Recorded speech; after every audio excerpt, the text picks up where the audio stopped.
Hey, what's up, guys? This is episode 7 of Weekend Review. I'm excited to get back with you guys on the Weekend Review. Our last episode, we talked about context and capturing big moments. And so this week, I want to talk about capturing our meet and greet. This is a moment that happens every week in our service. It happens for about 30 seconds in each service, week after week. And so I thought it important to really spend just a little bit of time talking about it so we can really improve how we capture this moment. One of the things that Milestone is kind of known for is being a friendly church. And this is one of those ways as a church that we get to keep that in front of people. It's a great opportunity for people to meet those sitting around them, to break the ice, to meet those people sitting in front of you and behind you.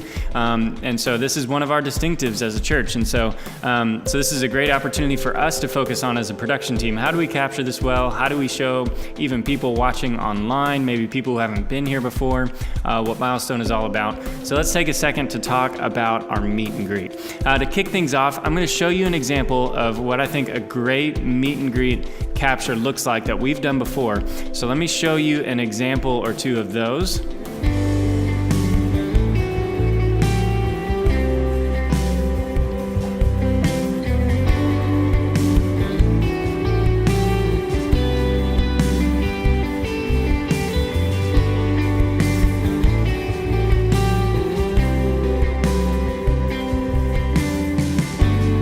Well, let's break it down practically so we can talk about how we can make sure that we have a great meet and greet capture in the future.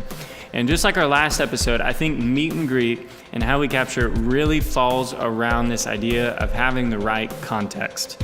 Context is king. Context is everything when it comes to live video capture. And so there's a couple things that we want to avoid. One is we want to avoid our aisles as much as possible. Camera 1 and 3, which are kind of our mainstays for our meet and greet capture, they're positioned right next to an aisle. So framing is really important. So let's look over some of those examples of those great meet and greet moments. You'll see that there's no aisles in these shots. The room looks nice and full of people shaking hands, meeting each other, smiling.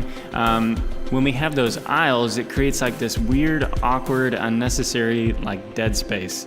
And so we want to do our best to avoid our aisles. And how we do that really depends on our angles of our shots from 1 and 3. Because that leads me to the second thing is we want to avoid shooting towards the nearest wall. So let me pull up a little graphic here of our auditorium. If you're on camera 3, you don't want to shoot towards your right. Shooting towards your right, even at your widest setting on your lens, just feels like a very small space.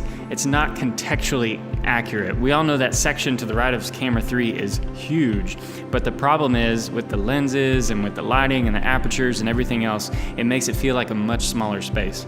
Now our goal is not necessarily to make Milestone Church feel bigger than it is. We're not trying to hoodwink people and how we do our camera shots and showing, hey, there's a lot of people here. That's not our goal.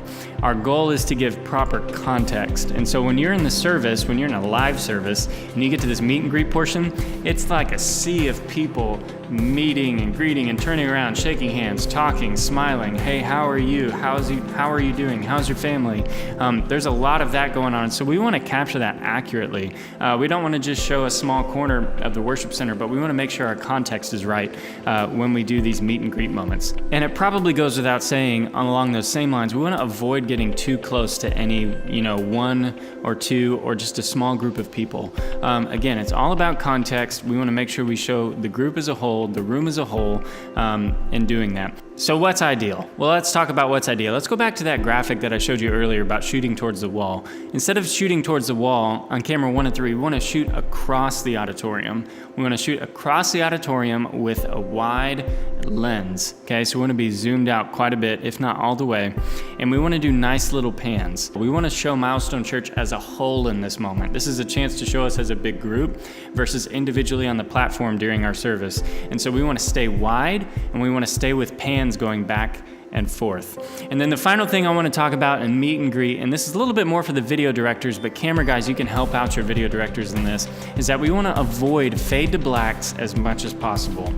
Well, what do I mean by that? Well, sometimes This is a very tricky transition. So the transition involves the band ending on time, the lighting guy hitting the lights at the right time, the CG firing the title package at the right time, camera guys and video directors feeling the flow and having their timing right with transitions and shot length and how long we keep our cameras going for movement. And there's a lot of moving pieces just in this one tiny transition to make it work well. And so, but in this transition, we want to avoid fade to blacks. And the reason being is because if you're watching online or if you're watching later back in the week, black time on live video is just awkward. It's got some tension to it. It's like when you're watching TV, and this typically happens in between commercials. Maybe the program manager didn't have their transitions right or content programmed correctly. And after that last commercial, it goes to like 10 seconds of dead airspace. I mean, black, just dead airspace, nothing's on there, you can't see anything. And you're like, what just happened? Did I just lose, TV signal? What just happened? And so we want to avoid those moments as much as possible. We want to keep our cameras live as long as we possibly can. And so as a video director, you're thinking, well, people are starting to sit down at the end of meet and greet. I don't want to show big shots of the room sitting down at the end of meet and greet. Well, that may be true, but this is where your cover shots can really help you. We use cover shots a lot in our services. We use them for pretty much every transition in our service, and I think that's a great fallback even in this moment.